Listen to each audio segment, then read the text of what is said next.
So Sean, it's great to see you. I haven't seen you in person in about 3 or 4 years, I think. I know it's been a long time. I Yeah. also, you're a big part of my filmmaking history, Chris, in terms of my own path to this. Oh, thank you. Yeah, it was fun. I mean, I remember reading the script for your first film. Eleanor read it first, my partner in Maiden Voyage, and she said, "You got to read this. This is incredible. It's like the best script we've received up until that point." And I was blown away by the script. And obviously, you guys were having some issues trying to get it made, right? I don't know why you would say that, Chris. It was like 9 years. It was 9 years in to trying to get that movie made. I mean, we were doing just fine without you. I don't know what the problem was. No, I mean, I talk about this all the time. It's like, you need that one person to believe in your movie. Like when you're the unknown, you need that one person to believe in your movie to like get it up the hill and get it made. And I just remember when you were like, I want to be that person and I believe in this and I'm going to get behind you. And, we joke like you need the 500-pound gorilla on your project. And that's like not a flattering thing to say about you, but, Right. but just in terms of like, no, I believe in this. So you all should believe in this too. And Right. yeah, I feel like you got Tallulah made and that was a huge thing. Well, it was extraordinary to sort of watch you sort of coming of age as a director on that film. I mean, it was fun to be in New York and watch your process, because for me, I find it interesting to watch any director's process because we're all different. We all do things differently. And I haven't met a director who is similar in process to me on all of the independent films that we've done or any of the other sort of bigger pictures. And I was just, I learned from you on that film. So it was really, really. I remember you showing up and we were in Washington Square Park and I think it was the first day you came to set and you were like, oh, this is so calm. Like, I can't believe you're a first time director. Right. Like the set is so chill. Like everybody just seems super calm.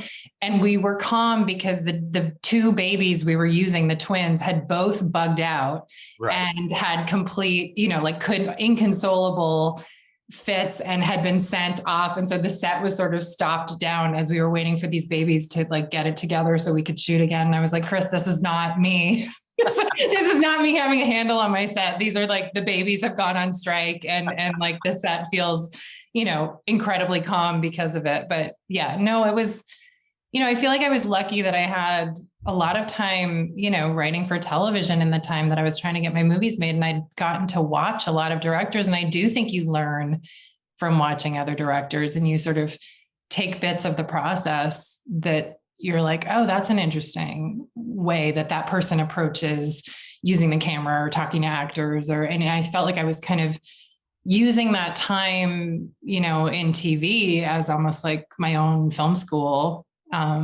So I mean, honestly, on that film, I didn't really feel like a first-time director, even though I was, because I think between making short films and then also just spending so much time producing television and writing for television, I felt like I'd been a student of a lot of different directors.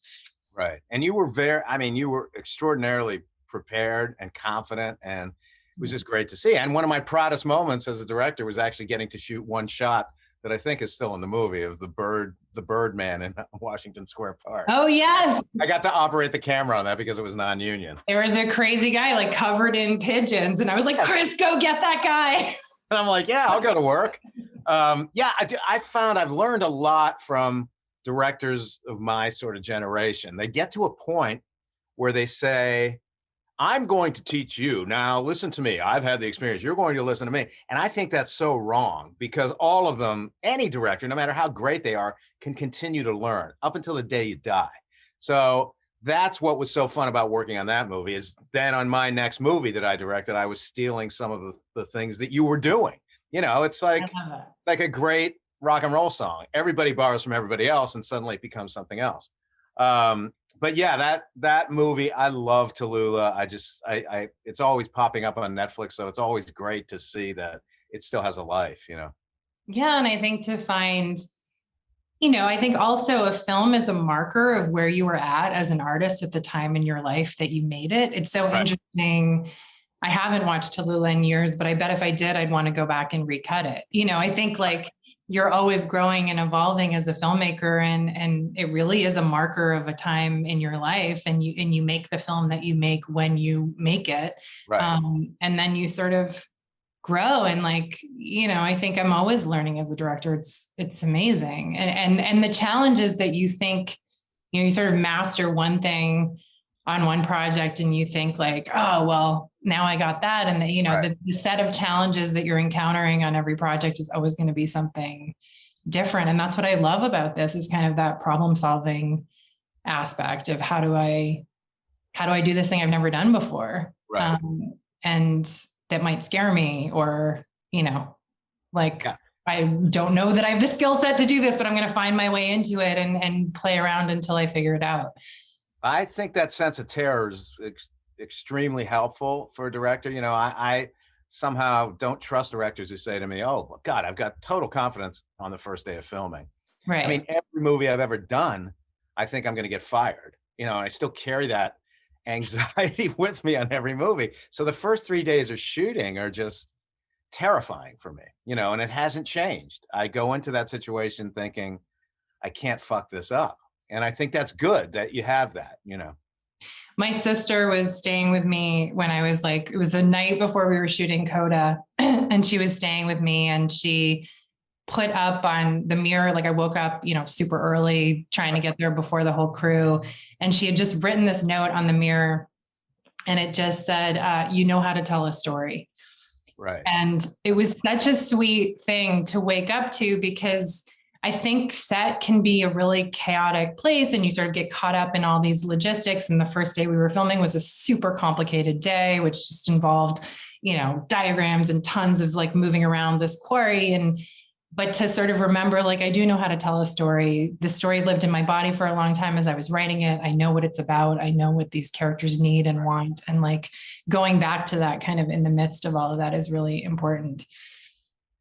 Yeah. I mean, moving to CODA, there's a tremendous amount of confidence, I said, in your storytelling in that film. I've seen the film twice now, and it deserves all the accolades it's getting. I mean, it's just like every day I read something new about it. And I just found it to be not only one of the best films of the year, but one of the most moving experiences I've had watching a film. I haven't seen it in a proper theater, but one of the most moving experiences I've ever had watching a film. And I don't want to jump to the last 20 minutes of the film, but I was a basket case those last 20 minutes. And you managed to do something just really amazing, which is the humor, because the humor is it's legitimately funny. You earn your laughs and it's very smart. Yet at the same time, none of what happens in the third act of the film, particularly the last 20 minutes, is sentimental in any way. It's just the emotion catches up with you. And I thought that was amazing, because I see very few films that can actually, affect me personally, and obviously everyone else who's seen this film in such a strong way. Were you aware of that, of pulling back a little bit? By pulling back, yeah. Look, I think it was an incredibly emotional movie for everybody involved to be making too. And, I remember being on set, and Amelia sort of was breaking down all the time in scenes. And I remember pulling her back a lot. It was just, she had a joke like, "You're never going to let me cry." And I was like, "I'm not going to let you cry," because I'm hyper aware of like audiences feeling manipulated or feeling like they're being pushed into an emotion. And I was aware that it was a highly emotional story, and that it was kind of, dealing with big themes and family and leaving family and all of that. And so I felt like it was really an exercise in restraint, not only in sort of navigating the performance and the level of performance, but everything in editorial. I felt like my editor and I were constantly aware of pulling back, of never letting it feel pushed, never feeling like we were manipulating an audience, never feeling like the emotion was heavy-handed in any way. And I think, it was sort of constantly going the other route. Like, how do we sort of simplify this? And I also think, music was a big thing for me. I used music and score less in this film than I've ever have. And part of it was for that reason. I felt like, for the first third of the film, there's no score at all. Right. And every time we tried to add music to the film, my composer and I, it really tipped it. It really sort of felt like, particularly because in those ASL scenes, they're silent, and in a dialogue scene, particularly an emotional dialogue scene, you can sort of have this base of score come in and it supports the emotion. But whenever we tried to add music in those scenes, it really overwhelmed what was happening in the scene and seemed to be leading the audience in a way that I really didn't like.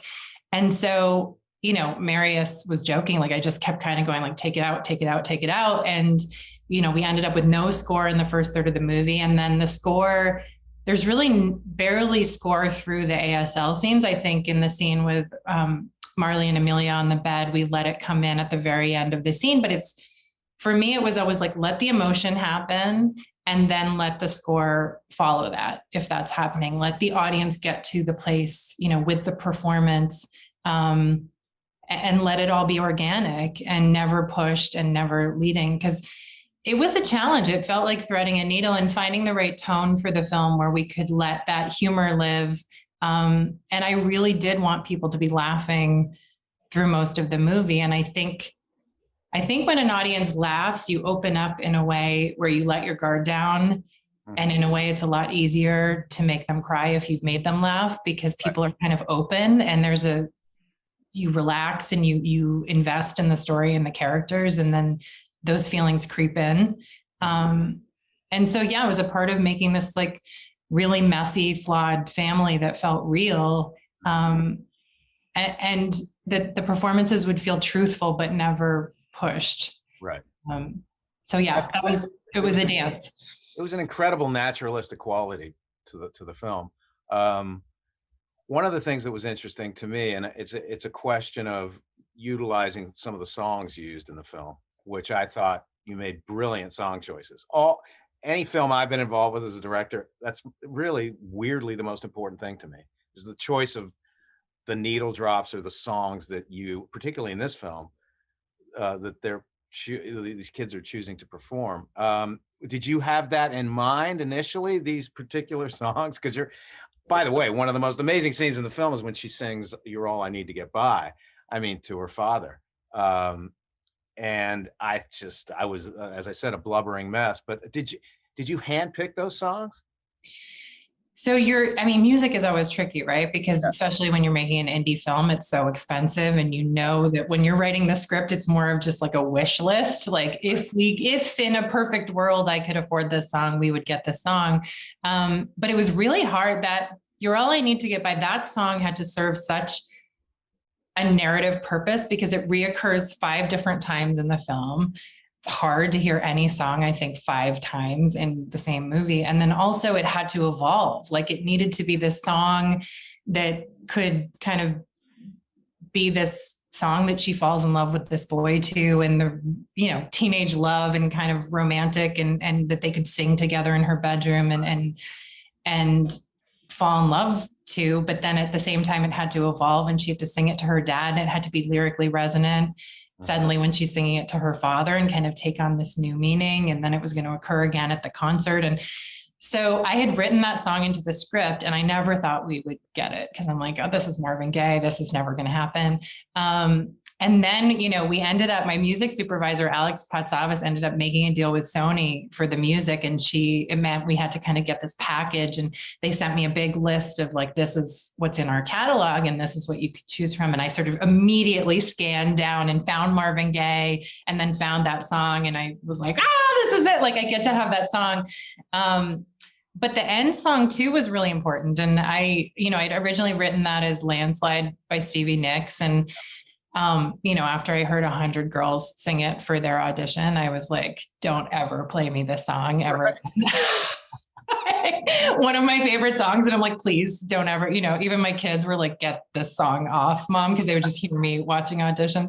But it also felt a little like on the nose lyrically. And I was looking for something that could be resonant thematically and emotional, and also complicated, because there's sort of all these things at play towards the end of the film, and all these different tensions pulling on her.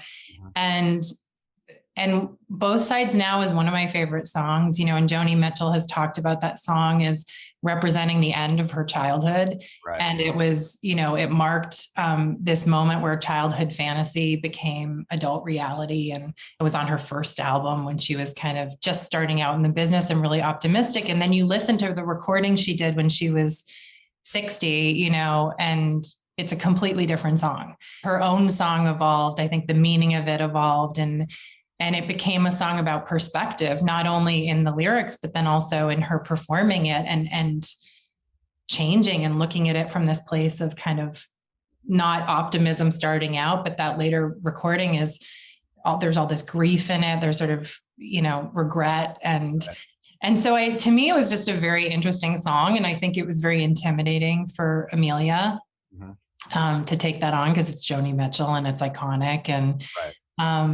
but once we got into the signing of the song, and it was a beautiful way. I think the translation of the script into ASL was not only a way for me to dig into my own script and my own, dialogue and what was behind all of these lines and what was the meaning of what I had written, but then also to dig into the songs in a way where when you're having to make sign choices, you're having to understand the lyrics in a different way. And so I spent a lot of time looking at Both Sides Now and going, what does this mean? In order to, make the choices of how do we sign this. But I think once it got into Amelia's body and it became about communicating through sign, and the signs became very personal to her, and she was a part of that, like she really made it her own. And I think the performance is so moving to me as well. And it was emotional making the movie. I don't know that I've ever been so moved on set by anything. I think usually like you're in your work zone and you're kind of at the monitor and you're very focused and and there were a bunch of moments where I felt kind of overwhelmed by what I was watching on set. I think when she sang to Troy on the truck,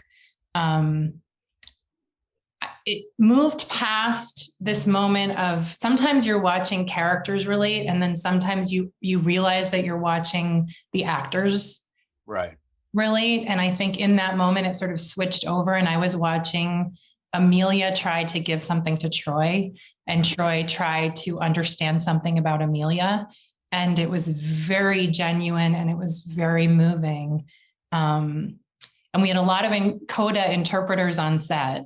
And I remember in that moment, we sort of finished the take and I looked around and I'm like, where are all the interpreters? And they'd all walked away from set and they were all just bawling. I mean, it was just like this moment where I like wrecked everybody on the set with this moment. But I think it was because in the CODA experience, there's something universal about trying to forge that connection. And I think that moment in particular just got to people.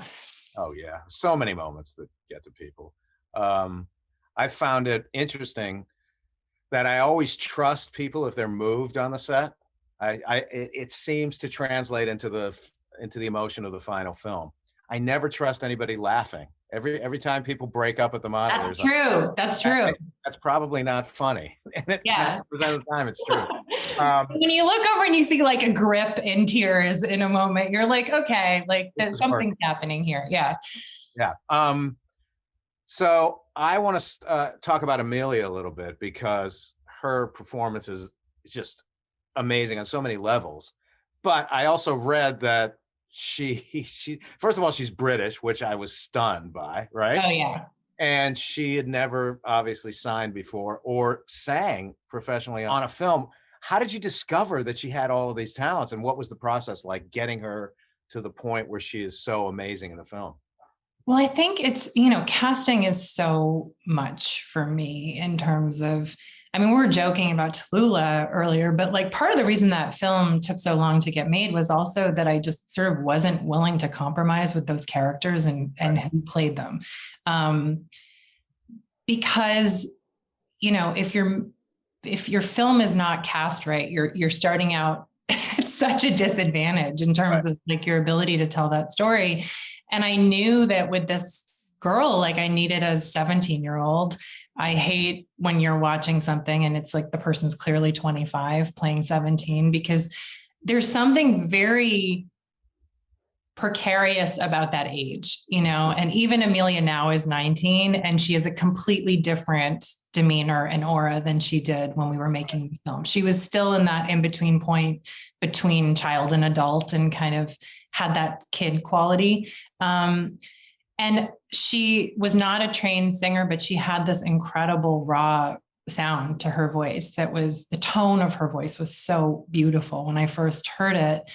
And I remember her mom even saying, Amelia's not really a singer, and Amelia's jokes now, like, Mom, were you trying to like talk them out of giving me this job? But she, I think, wanted us to know, like, she's not a trained singer. She's not someone who's had years of doing this, but neither was Ruby. So finding someone that just had the purity of tone to their voice, but maybe didn't have the control or didn't have that,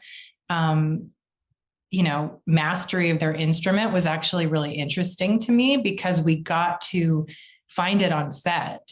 And because we recorded all of the music live, which was important to me and an enormous pain in the ass in terms of trying to, get the song, you're out on a fishing boat and you've got the winch running and you've got the sound of the motor and you're trying to get the sound of her vocals in the middle of that. But one of the things it did was that she was having breakthroughs in her voice on set, and we were capturing those breakthroughs. And they were a part of her evolution as a character, as well as she was discovering her voice and she was kind of finding herself. So it was pretty beautiful to watch Amelia take that journey. And certainly she was the most game actress I've ever worked with. I mean, she jumped in and, not only wanted to learn her lines in sign, she wanted to learn to sign so she could communicate with her fellow actors and not use an interpreter on set and be fully immersed in that family. And so she, I saw over 100 girls. I mean, Deb Aquila was my casting director and Trisha Wood, and they just did a massive search, and we were looking for a real CODA and then finding someone who could sing like that, who could also act and sign. And I had gotten to the point where I'd sort of settled on somebody that maybe wasn't exactly what I wanted, but I thought, okay, maybe this is as close as we're going to get. And Deb called me and said, I need you to watch one more tape. It's this British girl. And I was like, oh my God, she's British on top of everything else. And she said, let me just send you this tape. I really think this is Ruby. And the moment that I watched her, she just was that part. Because also I grew up going to Gloucester every summer, and there's a toughness to the kids in that town, particularly the kids who were like part of the fishing community and grew up out on boats. And that was also something that was really important to me. I wanted to believe that kid could gut a cod without batting an eye, and, worked with her dad and was completely comfortable in fishing grundens. And, and so there were all these qualities I was looking for. And Amelia had a kind of toughness to her that just was really beautiful on top of it all. And then she trained for 9 months to learn sign, and she took voice lessons and just worked like crazy for that part. She's amazing. She's absolutely amazing. I didn't realize that you spent summers in Gloucester. Did you? Because I know the film is based on a French film. Yes. Right? And I haven't seen the French film, so I don't know where that was shot or where it takes place, but the entire feeling of that community felt very real. And that's obviously because you knew it really well. I did not know this was such a personal sort of location for you. Well, it was a huge character for me in the film. And yes, the French film took place in had a cheese business, and they were like small dairy farmers in some provincial French town. And when I was thinking about making my own movie out of this, I knew, it's sort of like, I was like, oh, do I want to do a remake for my second film? It feels like I wasn't very interested in that idea. But when I looked at the premise of the story, not the film, but the story itself, there was just so much that was unexplored in the original film. And I just saw a huge opportunity to make a really personal film that felt like mine. And so one of the ways to do that was, I grew up going to Gloucester every summer. I grew up in Cambridge, but we would go up there. We had family friends that lived there, and spent a lot of time in that town and watched, it was a town that the fishing industry had built the town, and the whole waterfront was kind of these processing plants and then businesses that catered to the fishermen. And as the fishing industry collapsed, the whole waterfront kind of died. And it was a real working class town. So it was this picturesque, beautiful New England town that had been hit so hard and had this kind of gritty working class vibe on top of it. And you never get to shoot now in the place that you're supposed to be, right? Like so often as a director, you're in Florida, you're in like Atlanta pretending it's Florida, and you're throwing Spanish moss into the trees, and you can only point your camera that way because, if you can't capture all of that.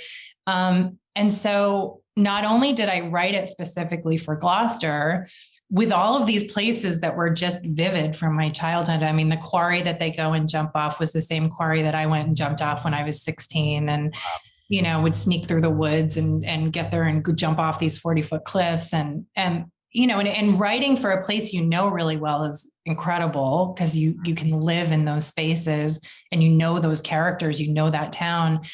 And then I really wanted to shoot there. And it was kind of unreasonable to shoot there. I think that when we were looking at our budget, everyone was trying to push me into going to Canada. And one of the reasons I really wanted to shoot there is I was like, this is an opportunity for this town to be a character and for the place to be as authentic and as specific as the family.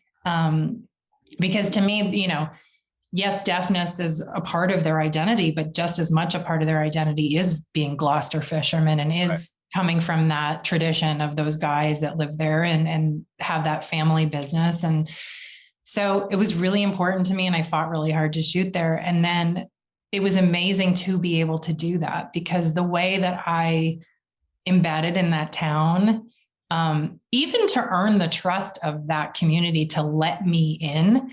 I mean, I went down and had this amazing Marine coordinator who was from the town, this guy, Joe Borland. But so much of me, he was like, these guys are closed off and they're not going to let you on their boats. And, they're not interested basically. And so I'd go down to the waterfront and I'd kind of find out the boats would come in at 1, and I knew the bar that they'd all go to. So I'd go to that bar and I'd buy all those guys beers and I'd sort of chat them up and then convince me to let me out on their boats with them. And so Paul Vitale, the guy who ended up giving us the Angela Rose, which is the boat we shot on. I mean, I wooed Paul. I would go down to the docks and I'd be like, hey, Paul, and he's like, oh my God, this woman again. And finally I was like, can I go fishing with you? And he's like, come down the docks tomorrow morning, 3 a.m. I'm going out. And I remember thinking I was going to go out at 3 a.m. with this guy on his boat. And I'm like, is this guy going to murder me? Is this, this seems really weird to just go out.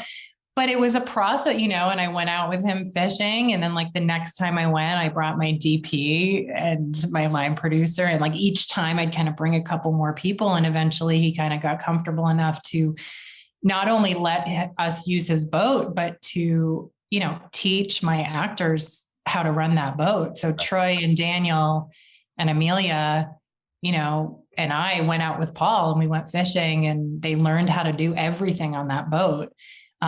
Which we needed because it was really hard shooting out at sea, and oh God, more terrifying than going out at 3 a.m. with a strange fisherman to me is actually shooting on a boat. Bringing 100 people with you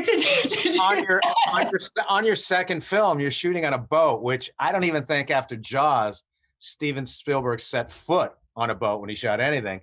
So it takes a lot. That took a lot of courage. How was it?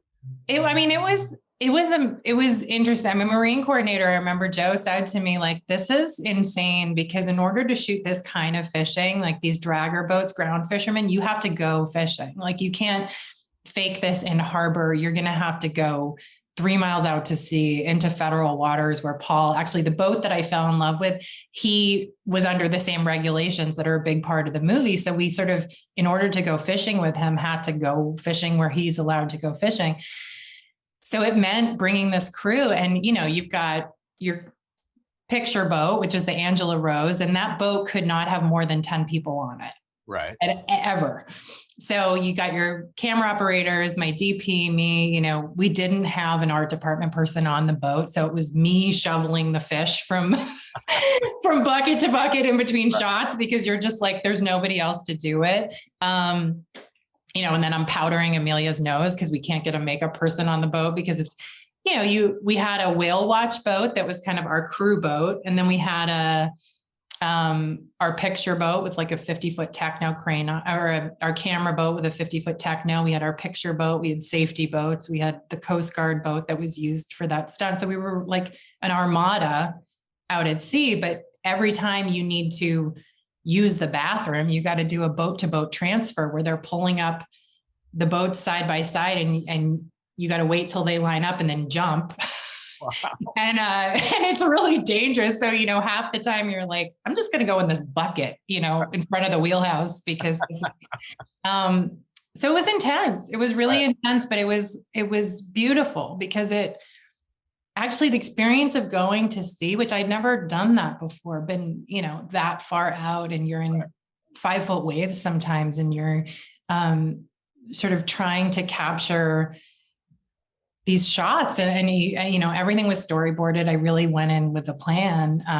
But it was a huge operation to try to pull off. And then, you know, I, of course, didn't count on getting seasick, because I'd gone out a bunch of times in rehearsal and I was fine. Yeah. And then the second I was looking at a little director's monitor on set, I was like, oh my God, am I going to be the first person to puke?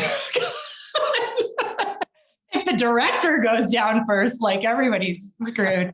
So I think I like ate a bunch of ginger gum and did like pressure points and looked at the horizon and like pulled through it, and actually willed myself not to get sick. But it was pretty amazing. I mean, the stunt that we did with the Coast Guard when they board the boat was very intense to do, because I think, you know, we were working with deaf cast. It was a dangerous environment in general. Right. And I think it was a very fluid kind of environment. And Troy and Daniel were pretty comfortable on the boat and had been out, but, you know, in a way you're staging the scene, and we had interpreters there, and even figuring out how to have an interpreter on the boat in a place where they can see the interpreter.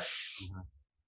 And then we're doing this massive stunt where we really did it. And, you know, the Coast Guard boat boarded and rammed into our boat. And you realize that Troy and Daniel are actually in the scene, and they don't know that it's happening until those boats hit, right, in the way that those characters do. So it was a heightened level of, like, you know, really trying to keep everybody safe and pull off this thing in a way that felt real and dynamic and exciting, and make sure that people were okay in the process. Yeah. I mean, that entire section of the film, it really feels it adds to the reality, sort of the verisimilitude of what you were trying to accomplish. We talked earlier about directors learning from other directors. And one thing that really, to me, was some of the Rubik's cubes of the film, and I'm dying to just know how you pulled it off or how you did it, were some of those dinner sequences between the family. Did you find yourself in a situation where you learned to sign as well? And I understand they're interpreters. So how did you pull that off? It's so interesting that you say that, because actually those were the scenes going into the film that I really was like, how does this go? Because I had been studying ASL. I started studying when I started writing the script, because I knew that, you know, I think at the end of the day, 50% of the dialogue was in ASL, but also I knew I was going to be working with deaf actors. I didn't know what that relationship was going to be like with an interpreter. I mean, you throw someone in the mix you know, that's such a delicate, tenuous connection anyway between director and actor, and your word choice in that moment. I mean, you've got how many seconds from the end of the take to sort of go up, give your actor something that's going to shape that performance or guide that performance. The idea of adding this other person into that process, and it's a little bit of a game of telephone where you're like, I chose this word. What word did you choose to guide that performance? And also, those people are not necessarily like creative people who've ever been on a movie set before or know what that dialogue is between a director and an actor. So I wanted to learn to sign. I didn't expect to sign directly with my actors when I was directing, except that the first day that we were shooting that dinner scene. And I remember I went up to give Daniel, I think, a note. And he was looking at the interpreter and not at me. And I was talking and realized how much of what I'm doing as a director is not exactly the words that I'm choosing. It is what's happening on my face. It's my body language. It's my emotions that are coming through as I'm talking to my actors. And missing that connection or feeling like that connection was being triangulated was really freaky. Like I just was like, oh, I don't know that this is going to work for me. And so I went up to Troy and Marley and Daniel and I said, hey, can I just sign with you directly? And we'll have the interpreter there. They'll be right next to me. They can jump in, after we have our initial exchange, if there's confusion or we need to clarify something, but like, I have to be, it was so intimate, this movie, and the performances were so nuanced and there were so many different kind of things happening that I was like, even though my language was limited in ASL, it felt like having that direct emotional connection with my actors and that trust that you built from that was more important. So we did it. They were like, yes, please, we want to do that. I've never learned a language so fast. I mean, it was just like out of sheer necessity where you kind of develop a vocabulary. You give an actor a note once, you go, okay, what's the sign for that? Like, what's the sign for, this thing that I'm looking for? And then, then that's in your bag of tricks to be able to come back in. Like, I've got the sign for that. I've got, so it was interesting. I've never had such a physical process, like where a lot of the times if I needed Troy to move over a little, I'm coming up and I'm touching him and we're kind of doing it together and we're figuring out where it is. And they were so game and patient with me and teaching me the language as we were going so that we could develop our own language with each other. And then those dinner scenes were really interesting because ASL, because it's a purely visual language, right? The shot choices you're making in the scene. I mean, oftentimes as a director, you would never be cutting to everybody who's talking as they talk. Right. You're creating the rhythm in the edit where you're, maybe I want to hang on you the whole scene and my lines are coming off camera because it's really about you in that moment. Well, ASL, you get the language if it's on screen. So you're really trying to, keep the camera wide enough that hands are in frame at all times. So you're taking out the close up as one of the tools that you have. And I didn't want to kind of the static visual style that would be created by being in kind of a medium shot for the entire movie, for those scenes. So a lot of it had to be built with the blocking of the scenes is like, how do I create, if the camera can't have a lot of movement because we're really trying to capture all of the language on screen, then let me figure out the blocking and the movement of the actors so these scenes can still feel dynamic and there's movement, but that I'm getting every sign on camera. And so I usually don't do a lot of rehearsal with my actors because, sometimes you want the freedom of like seeing it happen for the first time on screen. But in this case, we had the house pretty early. It was the super funky house that we found that became their house. And we'd go and hang out on that screened in porch and my DP would come and we would rehearse with the actors and kind of figure it out. And Paola and I were watching the scene and kind of figuring out how do we capture, so if we don't want to be locked up, like if the person signs higher and you're over their shoulder and you can capture the sign from here, maybe that's great. And then we can kind of move around here. So there's a lot of choreography. It felt like a dance in a lot of those scenes to keep them at a certain pace and feeling lively and funny. Also to find the rhythm of comedy in ASL. Right. Was really different. It's like you write a joke and you hear the punchline or you hear like, rhythmically, it's kind of be like, go like this. And then you're going to hear the thing. And with this, it was like, for the joke to hit, visually, like it became a kind of different rhythm. And then in the edit to find it with my editor and really like, how do you create a pace that is organically coming from the language, and yet that you still have control over as a filmmaker, so that you can keep energy going in those scenes. And yet you can't throw a line off camera, or you can't, you don't have ADR to save you, basically, too. That's true. I mean, it's crazy. I like, we cut, I think 30 scenes from the movie in the edit.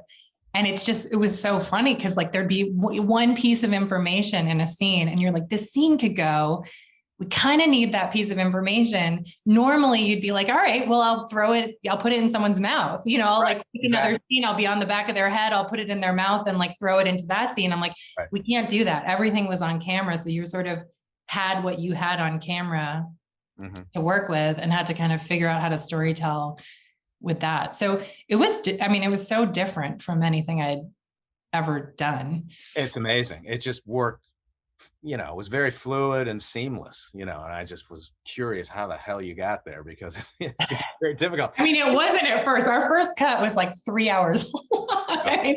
I truly was like, wow, this is to find a pace for the movie. And you were talking about the songs earlier, like there was also a dance in the cut where I really felt like we needed to walk a hearing audience into the language. And that meant having a balance between like a choir song performance, the energy of that, into a silent ASL scene, into a dialogue scene, so there was kind of a rhythm to the first part of the movie that I wanted to have to kind of draw an audience into a comfort with the silence, and an investment in the characters, so that by the time you're in the last stretch of the film, where I think there are 6 or 7 ASL scenes in a row, your audience is kind of acclimatized and they're in it and they're with the characters. And I don't think they're thinking about, oh, I'm watching ASL anymore. I think they're just invested in the movie. But certainly there was a rhythm to the filmmaking in the first half where I felt like we needed to propel it along so people don't know that they're being led into this different experience. Yeah, I mean, I was really taken by a scene later in the film where the parents are watching Ruby perform on stage with the choir, and suddenly you're in their point of view and the sound goes out and you're actually seeing what they're saying. Music, as you know, can be so helpful in terms of an emotional scene like that. Yeah. And it takes a tremendous amount of guts as a director to just lose it. And that as a result of that, as a result of being in their head, in their point of view, the scene becomes twice as moving as it would have been if you didn't do that. Was that always a conscious choice? Something you were always going to do at that particular moment? I wrote it into the script. I wrote a couple places into the script where the sound could potentially go out. Right. Although that was the place that I always knew I was going to do it. The other 2 places were places where I thought maybe here. The first place was the bar scene with Leo when he goes out with a bunch of the hearing fishermen, and he's sitting at the table trying to follow the conversation. And my DP operated in that moment because my ASL master, Ann Tomasetti, and these were my directors of ASL, who were a huge part of my collaborative process and amazing resources for me on set. But she had written me this thing where I said, can you write me something about what it's like to be deaf and follow a hearing conversation, or to be in an all hearing environment and what that's like? And she wrote me this beautiful essay. Actually, I feel like she should publish this because it was so vivid. It was just, this description of what it's like to kind of be a detective looking for clues. And like, you look around and you catch half of what somebody, you lip read half of a sentence and you kind of get the gist of it, but then someone laughs across the table and you look over there and you get a gesture, and you're sort of trying to put all these pieces together to solve this puzzle of what is being communicated that you're entirely left out of. And a lot of deaf people have described to me like Thanksgiving is hell for me because I go home with my family, and it's just like exhausting. Like you're sitting there just trying to follow the conversation. So she'd written me this beautiful thing, and Paola operated for that scene with Daniel in the bar, which was that, like, how can the camera be a detective in that moment and be in his perspective and try to follow this conversation the way a deaf person at the table would follow that conversation. And we ended up, once we got into post, it was like, I don't really need to take the sound off. Like the camera's doing that work there. The camera's in his perspective.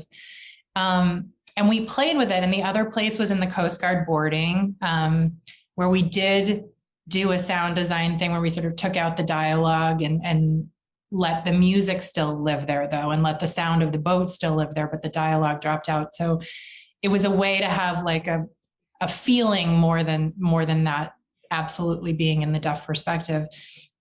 But I had designed that concert scene to take the sound out. You know, I think I had that shot when you do, you know, we rack off of the stage and it sort of, the focus racks to the back of their heads. And I knew that that was the moment that I wanted the sound to go out. And definitely spent the time to be in Troy and, you know, in Frank and Jackie's perspectives, kind of looking around that concert hall and looking to strangers to like fulfill this connection that they're looking for. But in the edit, it was so difficult to cut that scene. Like that was probably, you know, the challenge at the beginning. And it was the last thing we were cutting at the end. Because I shot it the way you would shoot the big concert scene in any, you know, I did shoot all that coverage of the audience. I also had a ton of coverage of the stage and of the performance. Right. And when Amelia sang that song, it was what you'd been waiting for. Right. You know, she had a huge breakthrough in her voice. I remember her looking at me after the take and being like, oh my God, like that happened. And I'm like, yeah, nobody's going to hear it. Like, we're going to take that out. So it was interesting. It was like, I remember on the day hearing the song performed and I thought, oh, wow, like we're not going to hear this. Mm-hmm. And I had a moment of like, should we hear this? And then I realized that even my desire to hear it meant that we should take it away, because her parents are not having that experience. And actually, Troy and Marley and Daniel weren't having that experience on the day. You know, the audience got to sit there generally and be entertained by these choir kids that were up on stage, like giving their all. And right. The three of them were sitting in the audience like, yeah, this reminds me of every school concert I've ever been to of my CODA child. And it was intense. And I think that decision, you know, wondering, I had a lot of sound designers push back. Everybody I met with when I was looking for a sound designer was like, you know, you got to put something there. Like, right. You know, just something like a tone or a rumble or something to sort of fill the space so the audience knows that there's not, you know, the sound didn't go out in the project. Right. You know, the more I thought about it, the more I felt like it was all hearing people and a kind of discomfort with absolute silence. Because I do think we have that. People are looking to fill the space a lot. You know, you have people over at your house, you put on music in the background so that there's not awkward silence. You sort of constantly filling silence as a way to feel more comfortable. Mm-hmm. And the discomfort of being in pure silence, particularly when I've seen it in a theater with an audience, is really shocking. Like people really have a moment of having to live in that and then sit in it for 2 minutes. That feels very intense. Right. And I think it's interesting how much hearing people do want to romanticize the deaf experience. Mm-hmm. Instead of sort of understanding that like, no, it is a purely visual space. And that in a way, like the fact that that's what you know, mm-hmm. You know what I mean? Like, I don't think, I also had a very interesting exchange with Troy when I was doing the sound design and we were sort of building that, where I was chatting with him about his experience of sound. Mm-hmm. And we had this really cool exchange where he was kind of explaining to me the way sounds can feel physical to him. Sorry, my 6-year-old is literally pounding on right now.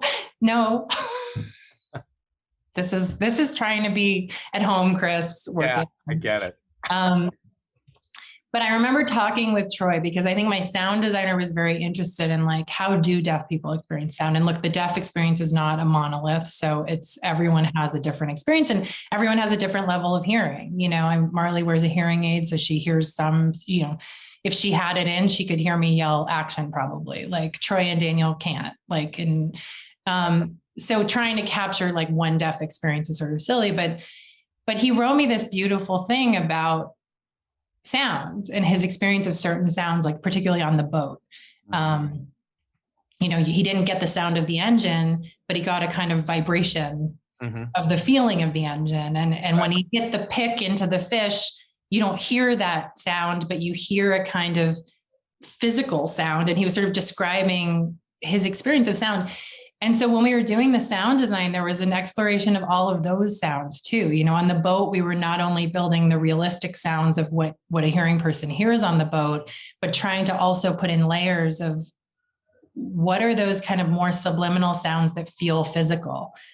Like, what are those kind of deep vibrations that, you know, that Frank and Leo are experiencing when they're on the boat, and can we build that into the sound design so they're a part of our world?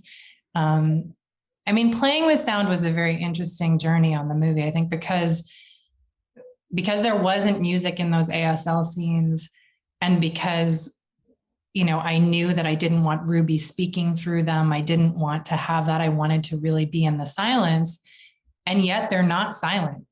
Right. You know, and there were all these little intimate sounds that were so beautiful. Once I started to watch rehearsal and watch, you know, when you say excited, your fingers brush on your clothes and there's this kind of sound of excited. And if you're really angry and you say stop, you know, you get your hands smacking. And so, you know, I loved my actors. We had boom mic, you know, we were trying to capture all of those little intimate sounds. And then when we were building the sound design, pull out all of those sounds and sort of raise them in the mix so that you got this very intimate experience of being right there with that family in that moment, because every little sound, whether it was a little vocalization or a breath, or seemed to suddenly have big resonance. Right. When it was the only sound that you were hearing. And so building that whole world was a really interesting part of making it. Yeah, it was great. And did you, I mean, I believed wholeheartedly that this was a family, that they, you know, so many films, you don't buy the fact that these people exist as a family, particularly, you know, Marley and Troy, their relationship felt very real. I mean, it felt like, and if you just saw a photograph of each of them, you would say that couple, these two people are never going to be together. But you get such a warm sense of their love for each other and their physical love, and it really is remarkable. You didn't do you say you don't do a lot of rehearsals, but they found a real chemistry in that relationship. They really did. I mean, all of them did. I think you know, part of it is casting magic, where these were all really good people and people that I've never come out of a film with kind of so many lifelong friendships where I'm like, this is not like we worked together and moved on. Like, this is my family now too. David, my husband, jokes that I have like more pictures of the Rossies up in our bedroom than I do of us. He's like, how about a picture of us? Like, you know, I mean, a lot of them are like gifts from Marley or but I think Troy and Marley, like, Marley's the reason Troy's an actor. Troy saw Marley in Children of a Lesser God when he was 19, and he was like, I can do this. Like, if it was just sort of seeing representation on screen, understanding that was something he could pursue. And Troy's been, you know, a theater actor for 30 years. He's been a member of first the National Theater of the Deaf and Deaf West, and he's been on stage for a lot of his career. And Marley would go to all his plays and was like a big fan of his. And so I think there was a lot of mutual admiration going in of like, they're very different people. They do both share such a wonderful sense of humor. I mean, Troy's is probably twice as dirty as Marley's, but Marley is pretty dirty as well. Right. But they, you know, I think it's just like, and it was a lot of fun. And I think for Marley, who's isolated a lot. You know, she's had this career where she's often the only deaf person on set and is having lunch with her interpreter at lunchtime and is not able to improvise or play with the other actors or sort of be in the moment and find it. And one of the beautiful things I think about having this cast where, you know, 3 of my actors were deaf, Amelia was comfortable enough in the language to participate in that family by the time we were doing it. And they could play and they could find moments and have a real rapport with each other that I think was a huge relief for Marley in particular.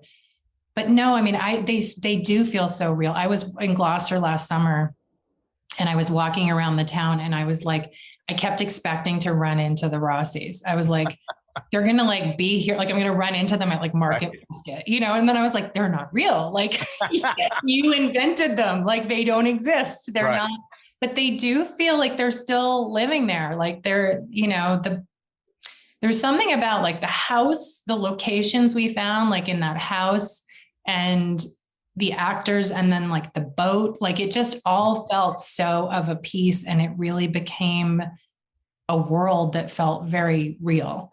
And I think, you know, it was just a level of authenticity, I think that we were committed to just because I wanted to not only do a service to deaf culture and the deaf community, but to like that town and that fishing community, and get it right. And so I think all of that kind of made everything feel very lived in the world. You definitely got it right. I'll tell you that. It's phenomenal. But you said that you showed the film to a crowd of people. So it was one of the things as a director who's done some comedies in my life, I always found the most valuable thing was to take your film and show it to 450 people, you know, and you know where we did not get that, Chris. But I was wondering how you did it during COVID. How did you get that sort of response? Because this is, aside from being incredibly emotional, it's very funny. And I know it's funny because if I'm watching it in a room with 6 people, we're all laughing at the same place. But did you have a certain like friends and family screening or something, or? I did. Well, so we finished our edit pre-COVID. And when I'm in the editing room, I mean, I sort of put it on a schedule where like, you know, my editor and I like kind of looked at how many weeks we had. And it was like every week towards the end of our cut period, I was having filmmakers that I really trusted come in, you know, and it's always people who are great with story, other directors, other writers kind of coming into the room, like in groups of 2 or 3 or whatever, just like coming into the edit room and watching. So that part of the process is always really valuable to me. I think we did one screening with like 20 people, 25 people, where we were just kind of towards the very end of the edit, like I think in our last week, so we could kind of make changes based on that. But I mean, it was still rough. It was kind of like it was within process. And then COVID hit and like, we got no screenings at all. So there was no kind of testing of, does the finished movie work? And does the comedy work? And are these jokes like, and then even, we premiered at Sundance. That was a virtual premiere. And then what I heard from people, just all these text messages, like, I ugly cried during your movie, or like sobbed through the whole end of the movie. And I'm like, great. Is it funny? I really felt like that. I was like, but do the jokes work? Right. And so it was a long time before I had an experience of sitting in a theater. And the first screening that we did was actually in Gloucester. We went back. I was back there in the summer and I was like, let me have a screening for the crew and for the local cast. And so we did. And I remember David was there, my husband, he was looking at me, he was like, you looked like a little kid. You were so delighted to hear people laugh. Cause it was kind of like, oh, I made a comedy, like cool.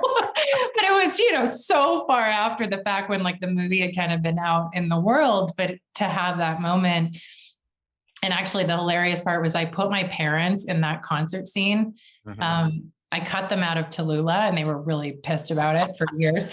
So I was like, shit, I got to put them in this movie somewhere. And so they're in the concert scene, and then in that silent scene, you know, which is so intense, where it was kind of the first time I'd experienced it in the theater with people.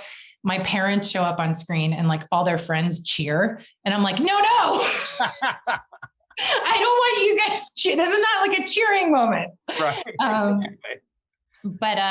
But it was interesting. And then it was so beautiful to watch my cast. I mean, one of the great things about The Fall was like, as the world opened up a little bit and it was released out in theaters, and like people went, and to be able to go on opening weekend and sit with an audience and sit with Marley, like I loved that kind of sitting with my cast finally and watching them react, and, you know, getting an audience to react. And we released open captions, which I think was huge, because I think so often there's just a separation between a deaf audience and a hearing audience. And, you know, deaf people have to wear these terrible glasses that kind of don't work half the time as a way of like experiencing the movie. And you're sort of not all having the same experience real time. Right. So I think that was also super cool once we could all be in a theater together, that provided this experience where like these two communities that never really got to come together. It's great. One of the things I want to do over the next year, if this ever ends, is see CODA in a theater. I'll make it happen for you. Look, I have 100 more questions, but I think we've run out of time here. But really, congratulations on such an amazing, amazing film. Well, I'm so happy to talk to you, Chris. And like, I'm getting to re-experience all of your movies now that I have children, and I'm going back and like, we're watching all of, you know, your work. And I don't know, I'm such a fan of you, and I'm as a person, and thank you. And a supporter of me to like be able to sort of make my first film happen and send me on this journey. Oh, it's really, as I said, it's a wonderful film. And the funniest thing is, there were certain actors over the years since I've been doing this who were like, well, you know, I don't know if I want to work with him. He makes kids films, you know, or family movies. Yeah. And then once they have kids, suddenly I start to get calls. So maybe he's onto something. But well, I think, look, those are not all the movies that you've done, but I think those iconic films that I think when you watch your kids experience them, you remember when you first experienced them, and they just suddenly take on a whole new life. And to make movies that last, you know, I mean, we consume media in this way now that's so to make, you know, iconic movies that stand the test of time and become part of the canon of great movies. I mean, it's just like. Thank you. But I think you've done that in your own right. I really do believe, I don't know if it was in the back of your head, sometimes on the movies that I've done that have been successful and have lasted, the mantra going in was, let's make this timeless. And I feel that CODA is timeless. People will be watching this 20, 30 years down the road. Well, those were the films I was looking to when I was first starting out, and I was like, what are my references for this? And it was like Running on Empty. It was a kind of like movie about family that I feel like we don't really make anymore. You know, like even going back and looking like Billy Elliot, which felt like it was dealing with really dark, big adult themes on one hand, and yet it was this kid's story on the other. And it felt like it was kind of able to touch different generations at the same time. And that was something I think that was in my mind. Like, how do you create something that doesn't feel like that you can watch with your kids and parents, but that everybody has an experience of, and everybody has a journey with. And I think you do that really well. And I think it was something that I was setting out to do with this. So hopefully. Well, you succeeded amazingly. So congratulations. Thanks, Chris.